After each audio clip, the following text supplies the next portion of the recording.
Hey everybody, welcome to Metal Movies and Brewskis Live. I'm your host, Matt Burke, and tonight we're going to be talking about all kinds of crazy things that are metal. First off, it's Easter weekend. Happy Good Friday yesterday, and happy Easter. That's tomorrow. Over here in California, the weather's shit. It's raining. I was planning on doing a barbecue tomorrow, having an Easter egg hunt, and that's not going down. We're probably gonna have to do that indoors, so it is what it is. But either way, I'm looking forward to it. It's not really about the Easter bunny, it's about the resurrection of Jesus Christ, and so that's why I celebrate it, and that's why my family celebrates it.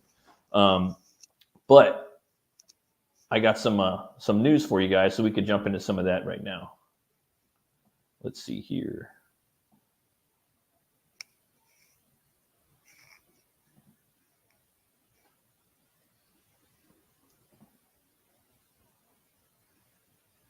I know tomorrow this is going to be coming out, or it's actually out right now, and that is the Kong versus Godzilla. A lot of people, like it, don't like it. I don't know. Me, I'm actually pumped for it. I think it's going to be a fun movie. I really enjoyed the last one. I thought it was really far-fetched and out there.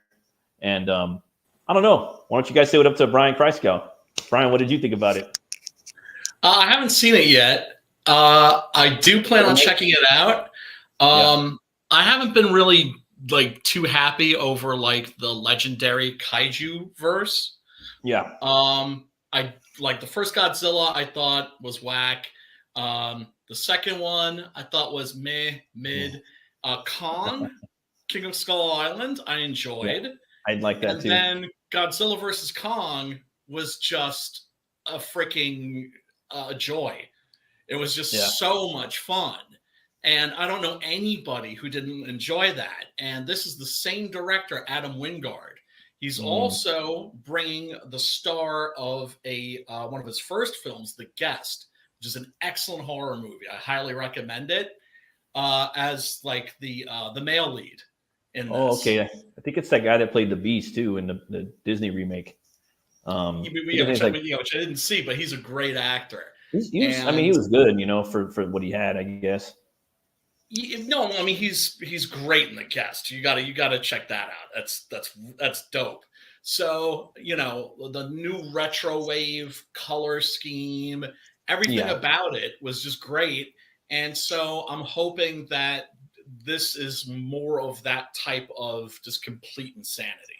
Oh yeah, totally, man. And I think they're going to be spending more time in the center of the earth, so that's going to be pretty fun. Obviously, Pellucidar, motherfucker, the Hollow Earth. When they did that in the previous film, I was like, okay, I'm yours. Sold. I want to see more from that point. I want to see more of that, and so I guess that's kind of what they're giving us. I haven't read any of the reviews. I try to stay away from spoilers. But Scar King, most people have seen him in the trailer and whatnot.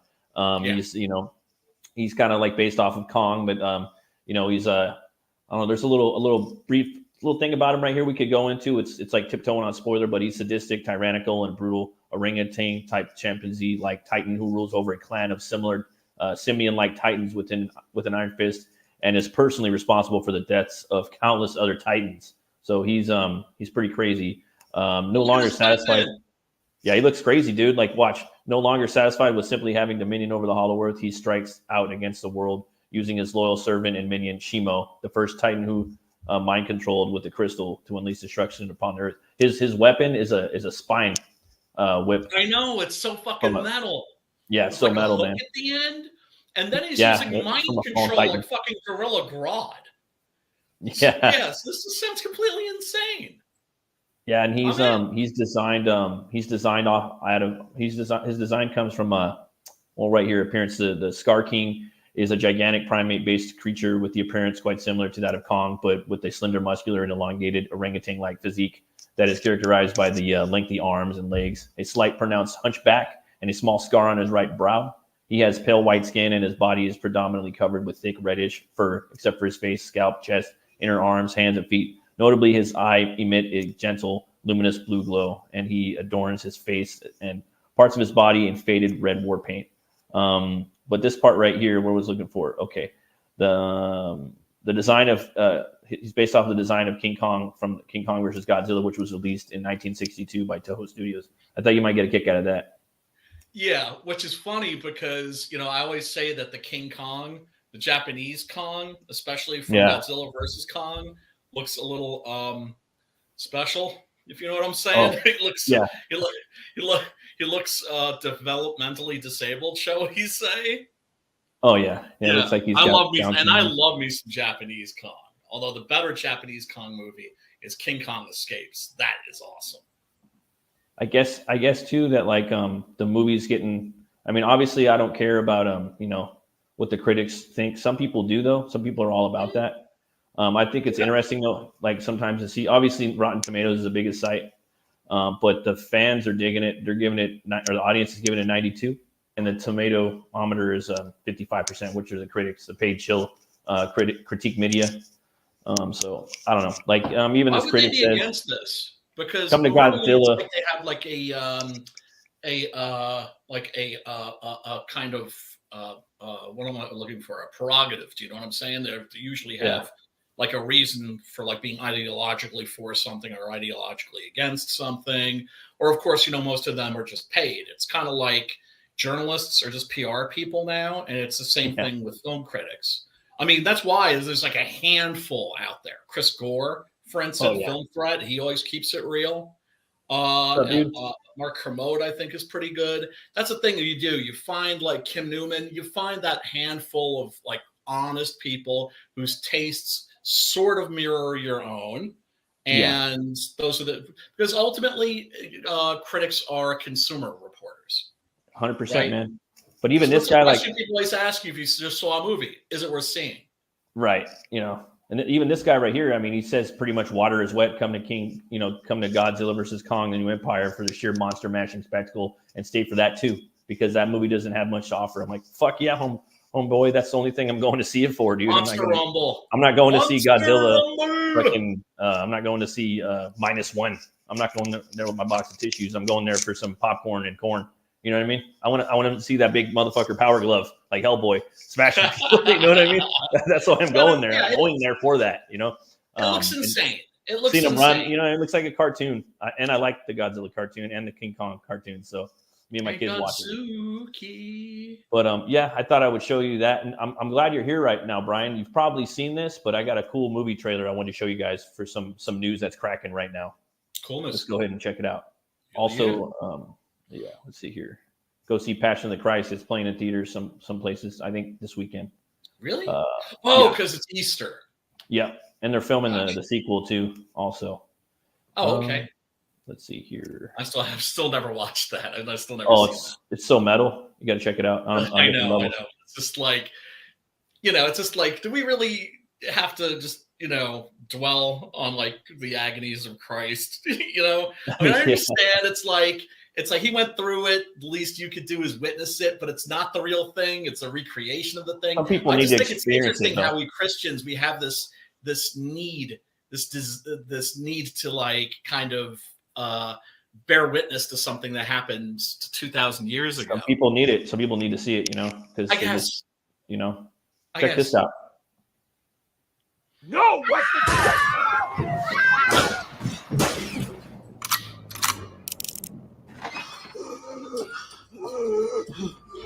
Damn you, Weston! God damn it!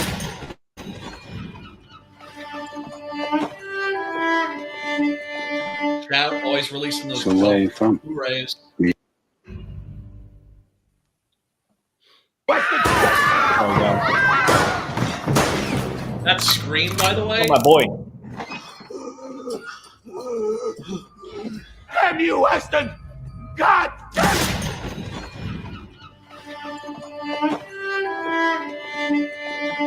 So where are you from? Vivienne Lecoudi. It's a very long story. I have My boy. plenty of time. Okay. You ever see How did you go to Appaloosa? San Francisco? To see Yeah, I got the it. end of the world. This is it? The place you chose of all the places you have seen.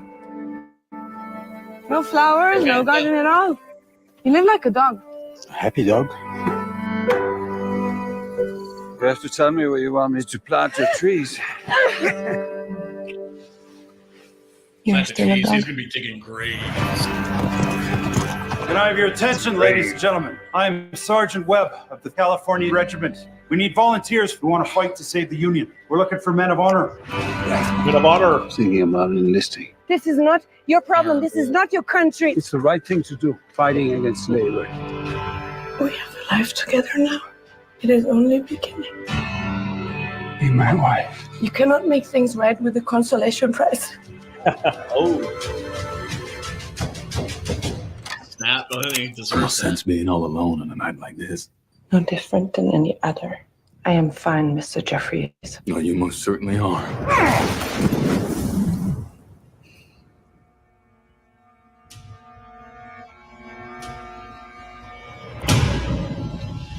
Rope him. It makes no sense for you to be here now, Weston. Danny. Danny Houston been running around in there the back guy. Warriors way. be a problem, Mr. Schiller. I don't believe so, Alfred. I shouldn't have left. I never wanted to be saved.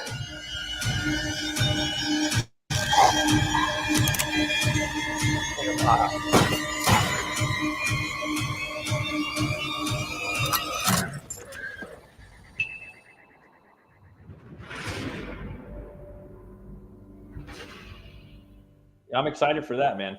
There's a bunch of For westerns sure. coming out this year. The one For with, sure. Now, what was that comment? There's Missouri Breaks. there's a sequel to the Missouri Breaks coming out? I think it's a remake. Yeah, Missouri Breaks Bill. Huh. Okay. Crazy, huh? Missouri Breaks, I don't know if you've ever seen that. That's with Brando and Nicholson.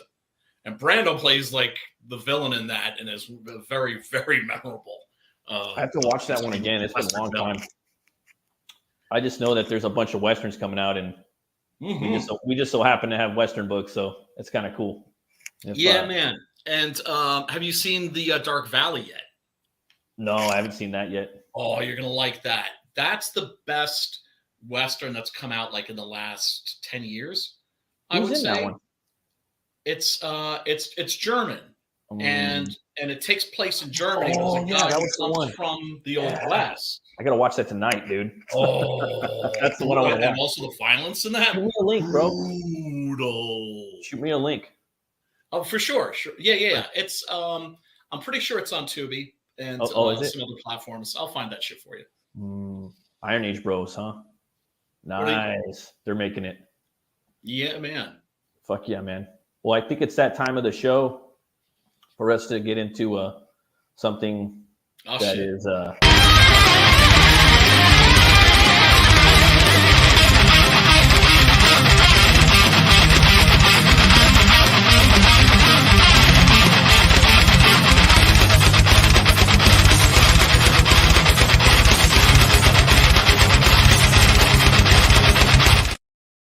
Metal Shark Bro from Scout Comics.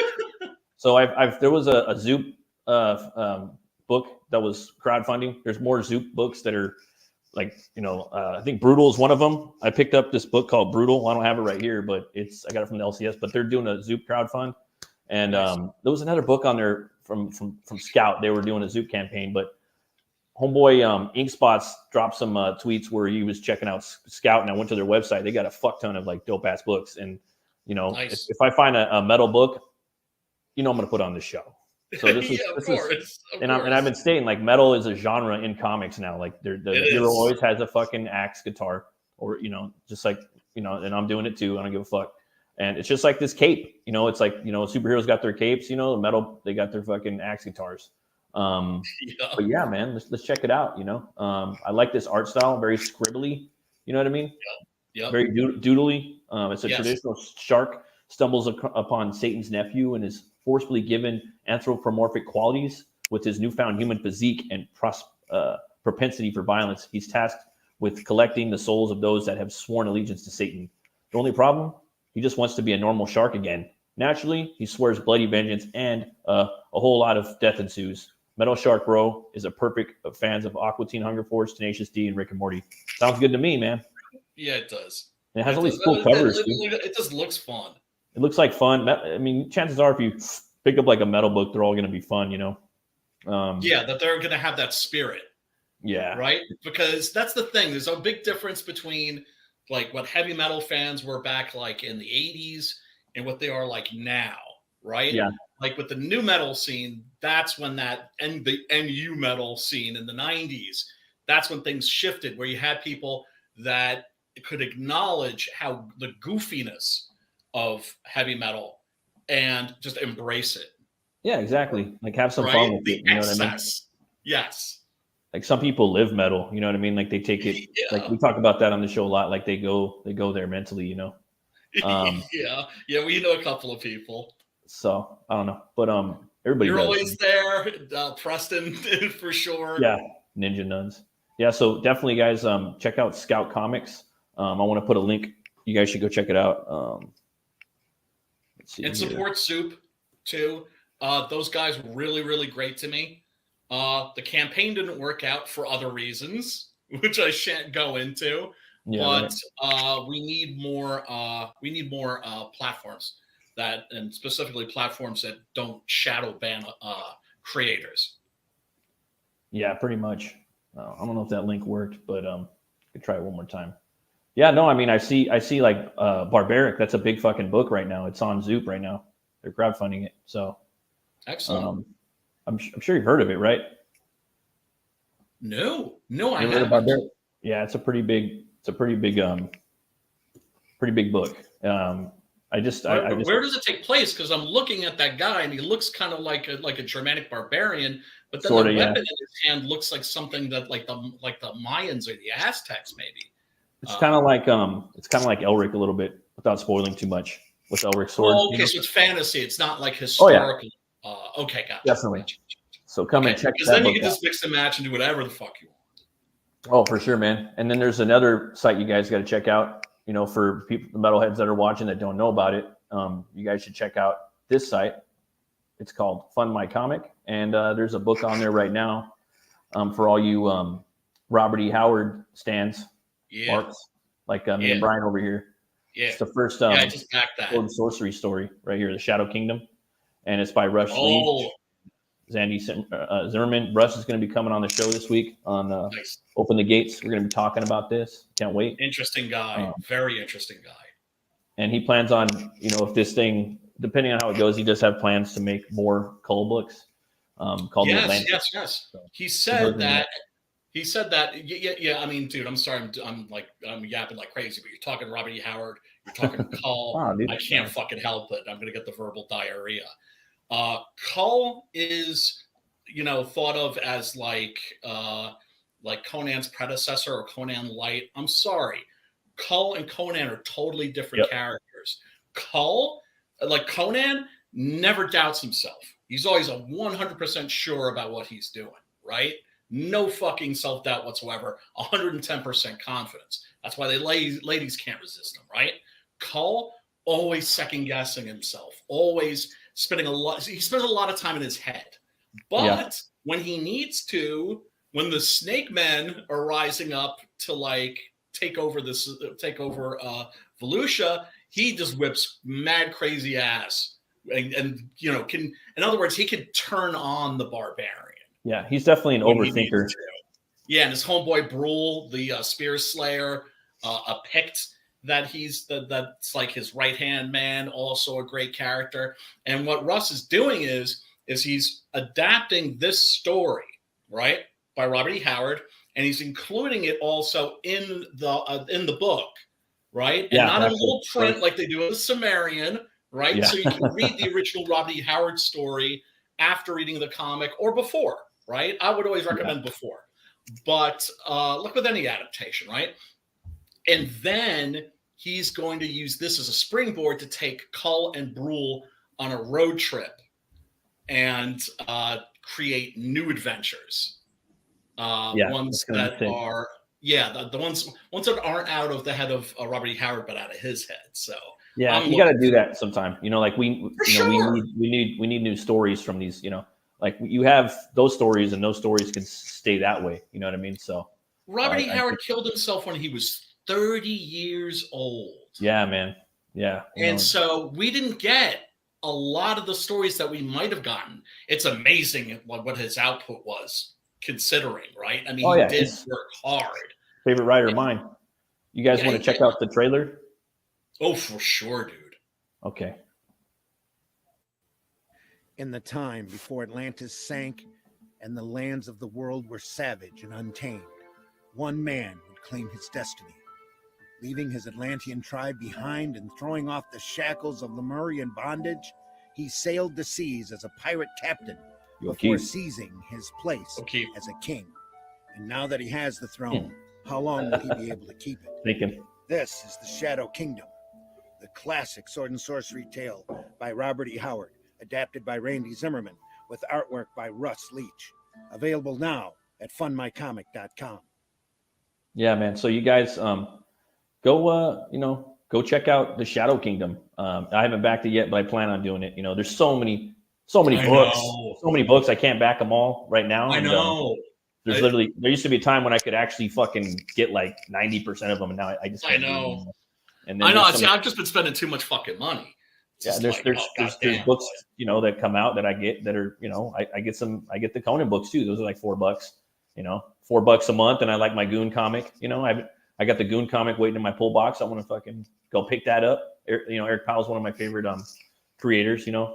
But I don't know, Brian, you up for a little bit of metal right now? Let me think about that for a minute. Yeah, of course. Always up for some metal. I'm going to play a classic. I'm sure most of you guys have heard and, you know, seen this video, but I don't know. I was just thinking, you know, since we were talking about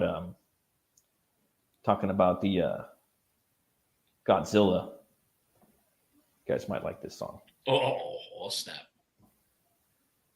Gojira, I knew it.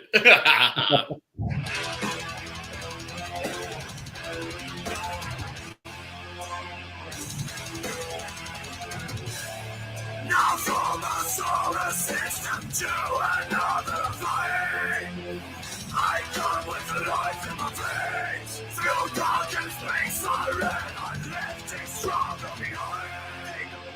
And faced the fear of life, I lost the world and almost straight across the sky to find the gates of light.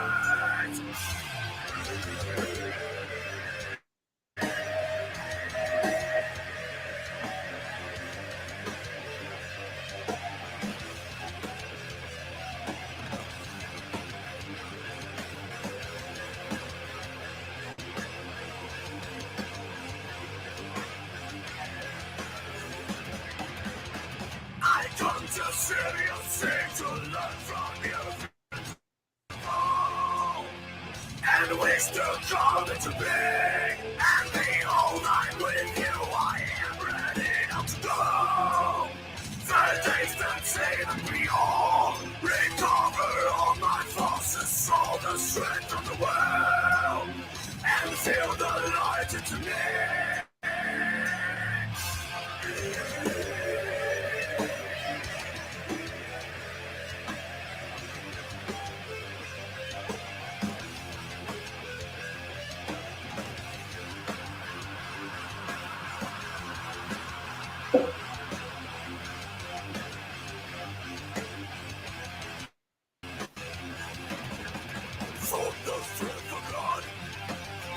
to the power of goddess. Displace the thought from brightness. The age of war is over.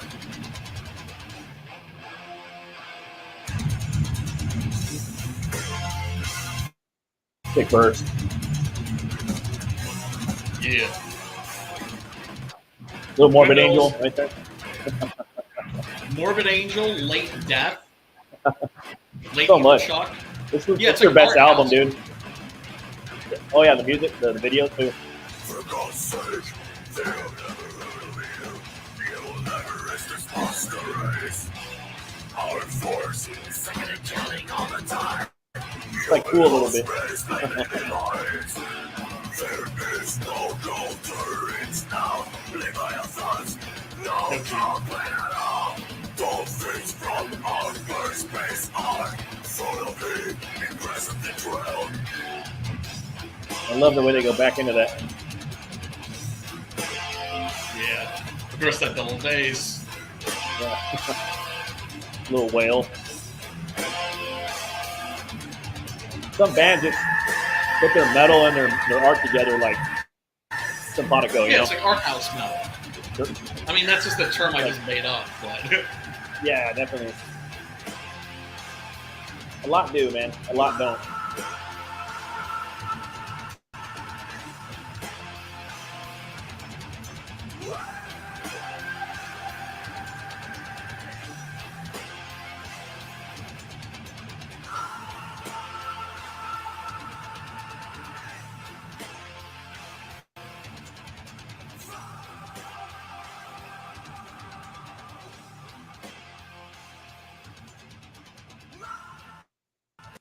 awesome. Yeah. Yeah, it's a great song, man. Yeah, it is. Yeah, it is. I like the from Mars, the song before that. It's like the acoustic interlude into that one basically. Just sets it up, you know, and like fuck, I wish they had like played that. I thought there was another version of that video where they had that song in front of it, you know, but Right. Because sometimes it's like, especially if it's like the dope ass intro and it bleeds into like the first song, you kind of want the dope ass intro. If you just drop the song without the dope ass intro and you're familiar, you're used to hearing it with the dope ass intro, you feel like something's missing.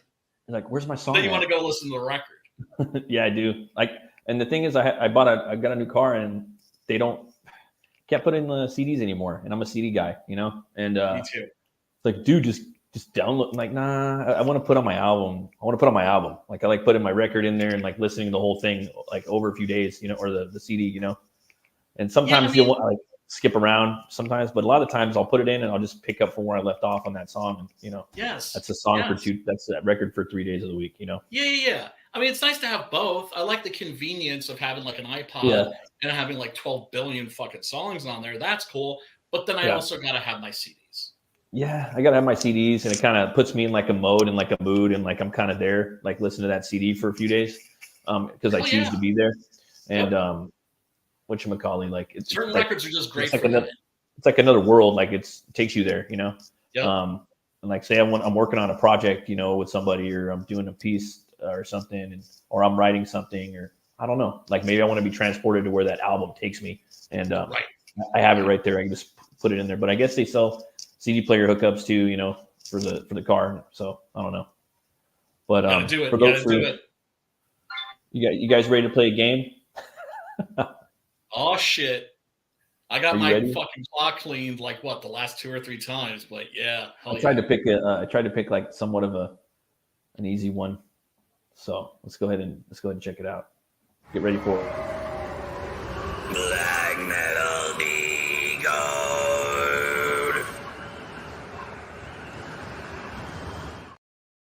You guys ready? All right. Drum roll. There it is. I'm on Mars? No. Okay. Shit. Do I need my glasses for that? Because that was just a whack gas. It's pretty. Yeah, it's not as hard as the other one. It's not Gorgoroth. No, close. Where's Chris at? Wargroth. Almost. You see, I'm guessing, so I don't know I don't know this band, do I? Well, I mean, you wouldn't know if I know the band, but you know what I'm saying. Are they? Yeah. What era are they from? I think it's the 90s, 92, something like that. 93, 94. Yep. Evley got it. Yeah. Nargaroth. Yeah, you had that Roth at the end. You almost got it, man. Evley got it. Almost. Yeah. No, I've never heard of them. But that's the thing. It's like if I know the band, I can get it like that. Well, maybe even not. I can get it maybe with a little work, right? If it's like really, really rough. But if I don't know the band, which is really like making it more fair, right? Yeah. Never heard of him either. Lucky guess. Yeah, he was deciphering it, man. He could read it. I was on. Oh, for sure. I was on this show last night. The Friday nights. Great guys. Yeah. They did a little show for me for Butch Cleaver, the 1 and 2 campaign that I have right now in my store. And little did I know, my Stripe was giving me problems, and it actually closed down and wasn't accepting payments for my campaign for the last 2 weeks. So I actually got that straightened out, and I started getting some backers yesterday. But for those of you guys that don't know, I actually am a comic book creator, and this is my book. It's Butch Cleaver 1 and 2. It's a gothic horror western about a butcher who gets killed, and he's brought back to life by a voodoo curse, and that curse gives him the power to weaponize bone on a molecular level, just at a single thought. And it's not for kids. It's graphic violence. This is a store. I have these books done. This is my remaining inventory of the first prints of Butch Cleaver 1 and 2.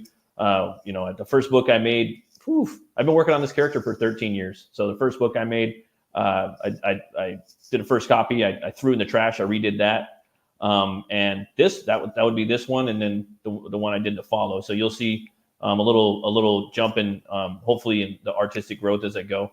But I'm very proud of both of these books, and I think if for fans of horror and westerns and action adventure and fantasy, you might get a kick out of it. So if you guys want to check it out, this is it right here. I got the link pinned to the top.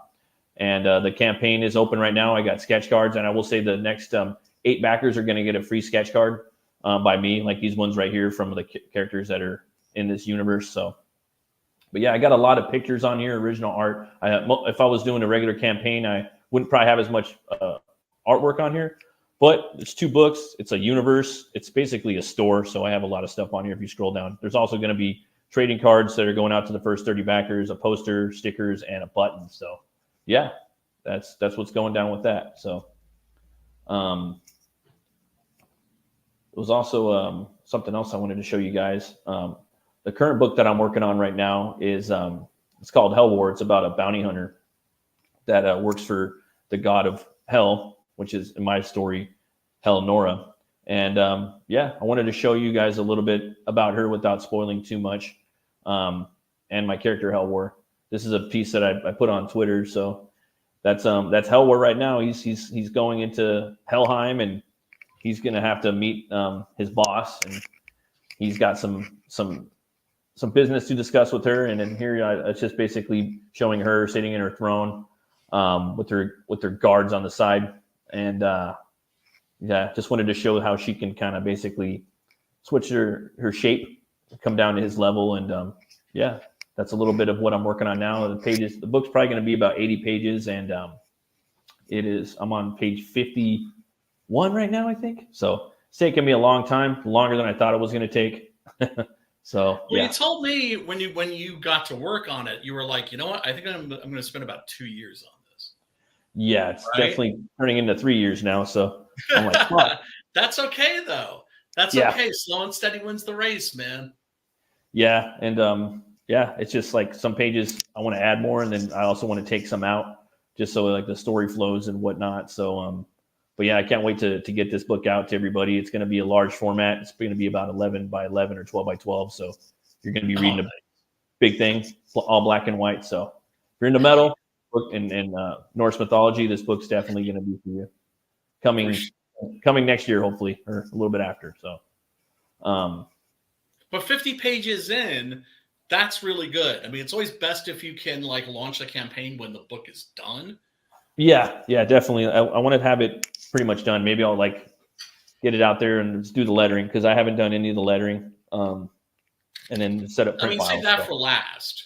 I would suggest. And then you got to remember, Homeboy's your editor, so exactly. Let me go over and do my thing, and then you can figure out like what you want to keep and what you don't. For sure. And Brian's a killer editor, guys. So hit him up on Twitter. I'm telling you. Yeah, no, I mean he's editing a lot of big books coming out right now. So I am. If you don't know. You will know, and now you know. It's just strange. It's just like, I'm just waiting for people to figure out, it's just like, wait a second, you don't really know what you're doing, do you? Yeah, right. But, they seem happy so far, so. Oh, for sure, man. Yeah. Are you ready to do some hunting? Fuck yeah. All right. You know me, I love some monsters. It's a big weekend, so I had to use probably the second biggest one of all time. So I figured, fuck it. Shit. Let's use her. You know what I mean? So let's get.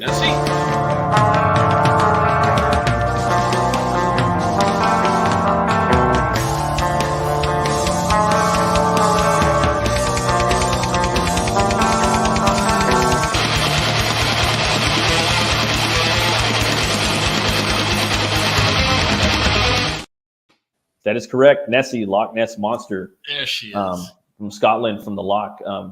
Affectionately known as Nessie, is a mythological creature in Scottish folklore that is said to inhabit Loch Ness in the Scottish Highlands. It is often described as large, long-necked, and with one or more humps protruding from the water. Popular interest and belief in the creature has varied since it's brought to the world attention in 1933. Evidence of its existence and anecdotal with a number of disputed photographs and sonar readings. The scientific community explains alleged sightings of the Loch Ness Monster as hoaxes, wishful thinking, and the misidentification of mundane objects. The pseudoscience and subculture of cryptozoology has placed particular emphasis on the creature. So, Brian, you have I'm sure you got some things to say about this. Yeah, I mean, look, I have a certain affection for Nessie because I don't know. I just feel like in these modern days, we need our mythological creatures that we maybe even have to make a conscious decision to believe in them, even though we know they're most likely not real, because it adds something to the, the spiritual void that we have in the modern age. Nessie's interesting though, because it doesn't seem to be violent, no victims that we're aware of, right? And then there was the discovery of the coelacanth, right? Which was a fish. I think they got it off the coast of Chile or something, I think like that, where it was like it was a fish that had been extinct for millions of years. But there it was in a fisherman's net. Yeah. So what if, right? And that's when you get like these cool little illustrations and ideas, like maybe it's this dinosaur, maybe it's that one. Yeah, totally, man. Like I was always fascinated with it as a kid. Like I wanted to. That was the main attraction to go to Scotland, the Scottish Highlands. And just how deep that lake is. I mean, they say that's one of the deepest lakes in the world, if not the deepest. So I mean, maybe that thing's swimming down there to Kong. To Lissador. Maybe it's a Titan. You never know. You never know. There's a really good, interesting thing is whenever they've tried to make horror movies with Nessie, it just never works because I don't know. You can't help but sort of like Nessie, right? Now, Bigfoot, Sasquatch, you kind of like him too, but you could also then go, yeah, but what if he was just a total savage? What if he was just like, ready to rip your face off? Nessie, even though it's like a dinosaur creature, every time they try to make a Nessie horror movie, it just ends up kind of being suck. There is one good one though. Really? Incident at Loch Ness. Huh. Well, it's a mockumentary, right? Oh, okay. And it's great because it's got Werner Herzog in it. and it's by the guy who I Maybe think so. wrote like the first 3 X-Men movies, and Oh, he okay, wrote, David directed, Hayter or and plays something? himself. Yeah, and like remember like in Spinal Tap, which is like the king of mockumentaries, the Yeah. Stonehenge monument, the little one, Yeah. right?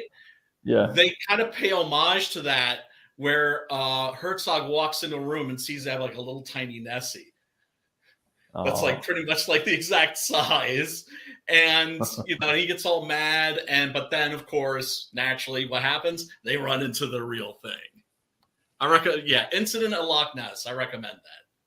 Yeah, I was always hungry for Loch Ness Monster movies. Like, it seems like recently they came up with like the Water Horse, and then there was another one, but they never made like a good scary one. I always thought that still like a good scary Bigfoot movie. I think other than Abominable, I think we could use one. Like, I think we can do better. Same thing with this too. Yeah, you could make it a period piece. Make it like a Highlander movie with a badass like dragon-esque. I don't know. I'd probably just keep it real and make it look the same.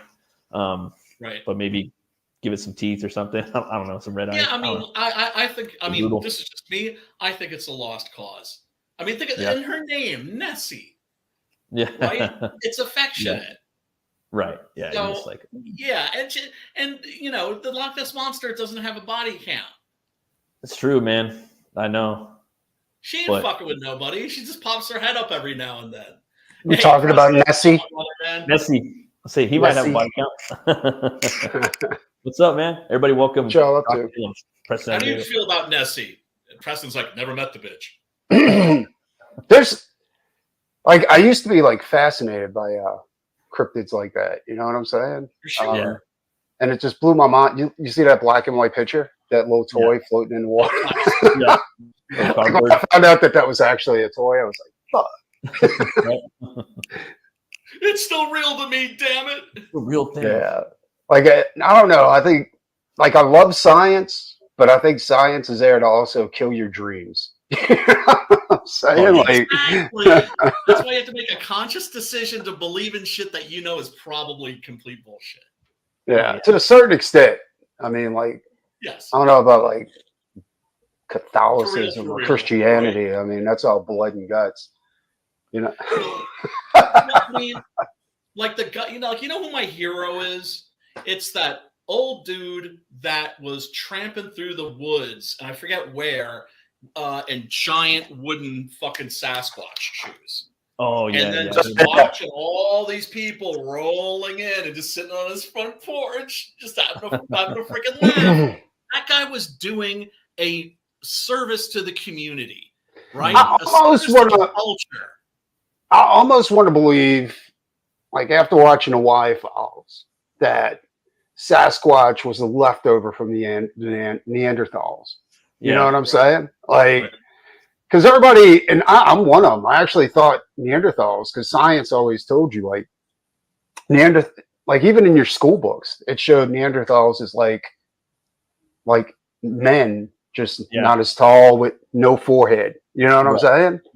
Yeah. But after seeing that, I have to believe that, I mean, that seems more likely that it was, an actual Neanderthal that came around like ripping people apart.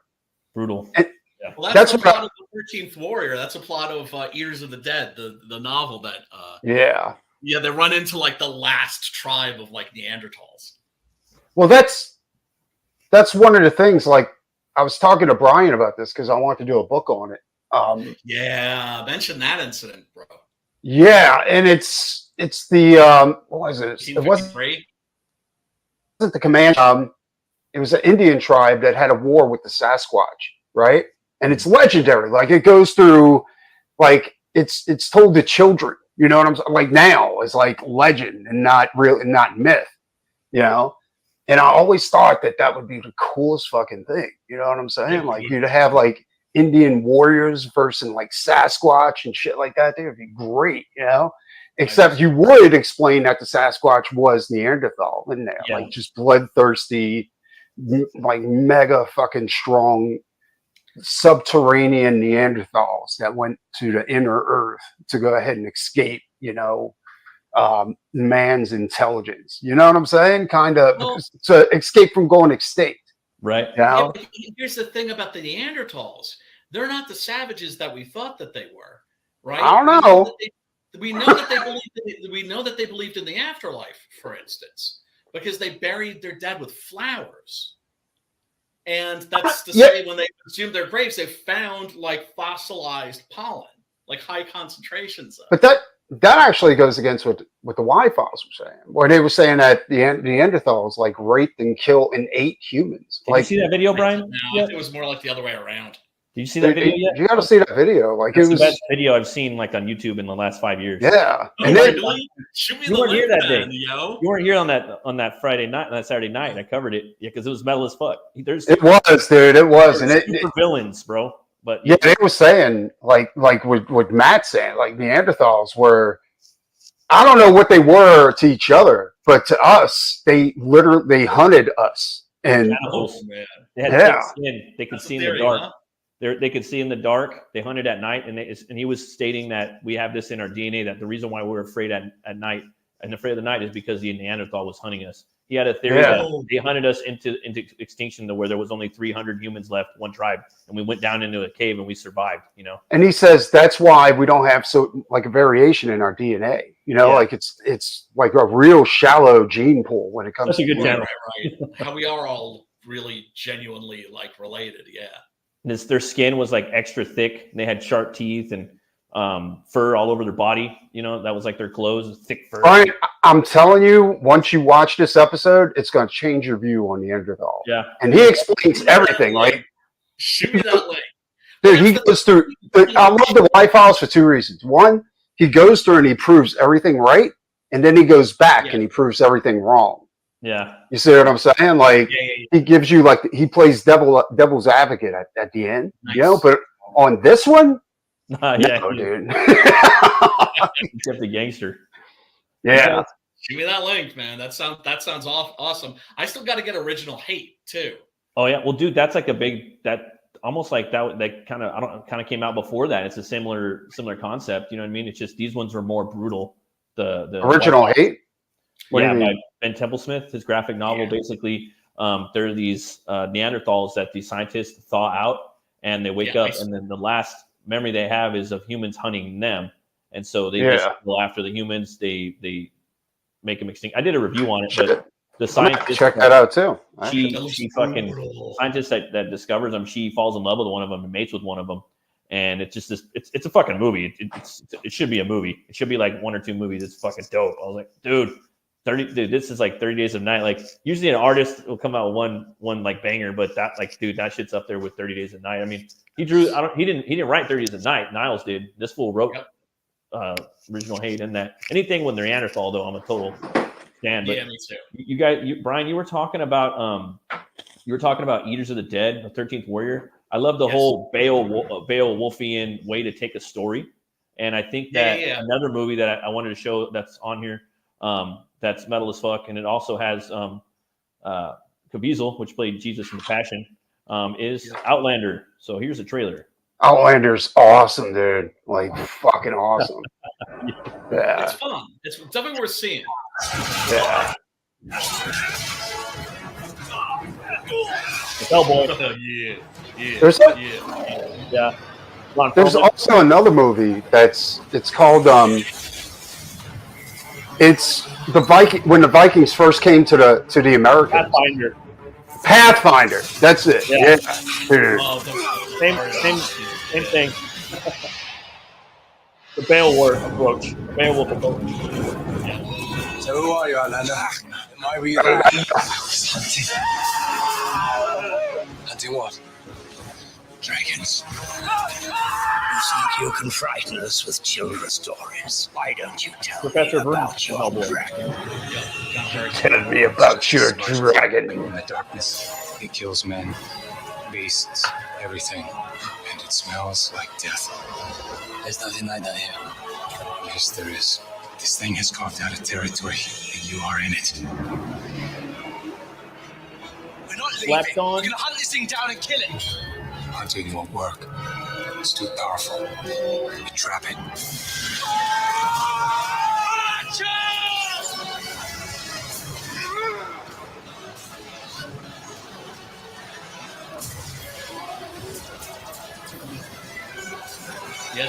bunch of Beowulf movies that came out.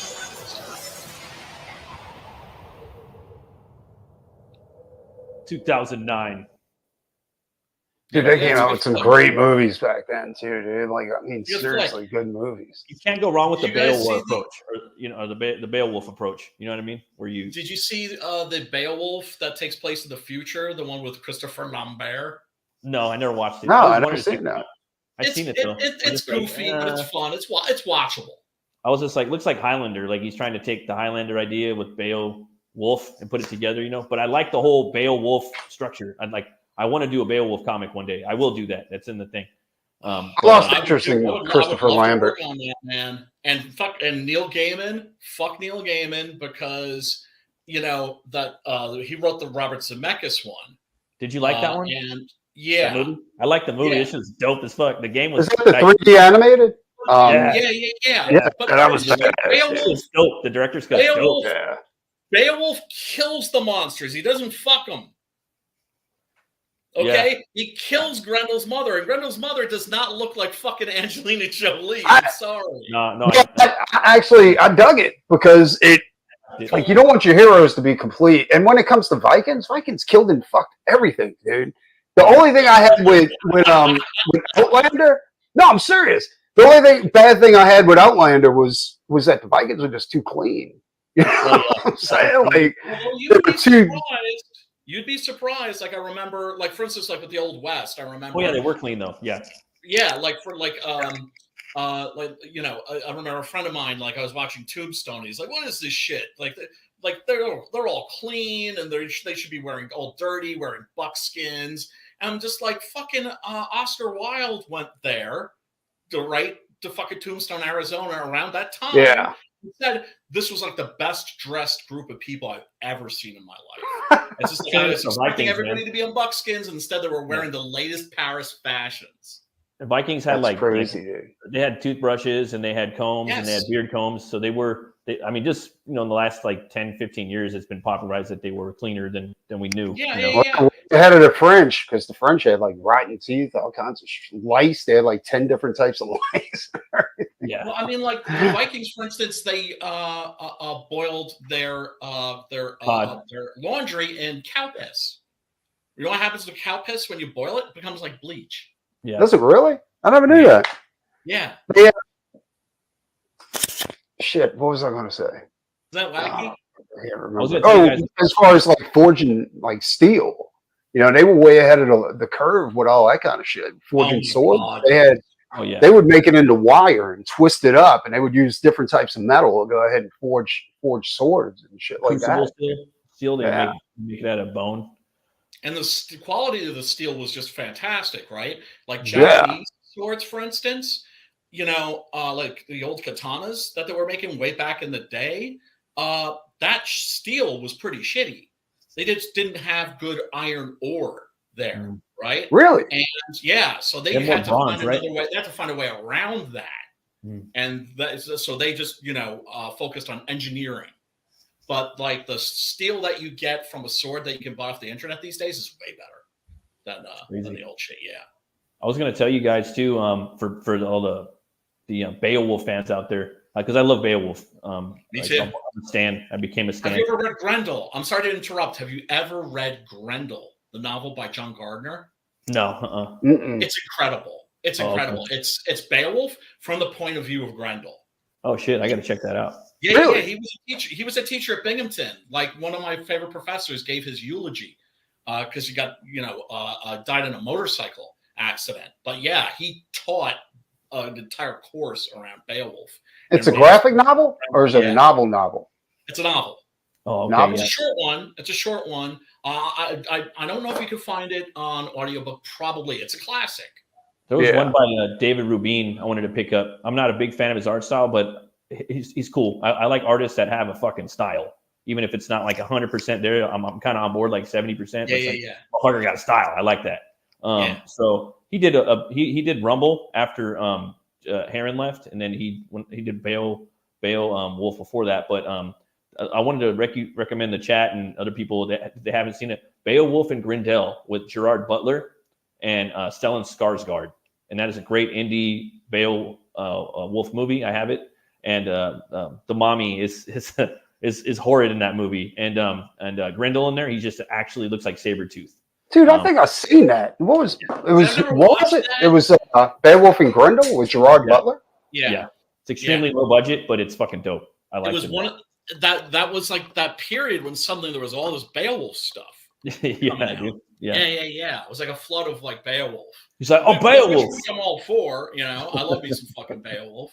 If you've never read the original book, it is fantastic. It is so good. I got to read the original book. I just read like comics and movies and shit of it. Me too. Yeah. Go back and read the original. When I was in school, that was part of the curriculum. Like we had Beowulf, we had Greek mythology, all that kind of stuff. And I'm not fucking reading that. I was actually interested because my teacher, the teacher at the time, like she was like, okay, we're going to do Pandora's Box today or something like that. I was like, fuck yeah, I'm in, Yeah, sounds dope, right? Yeah, dude, I was big into that. And she knew that, Yeah.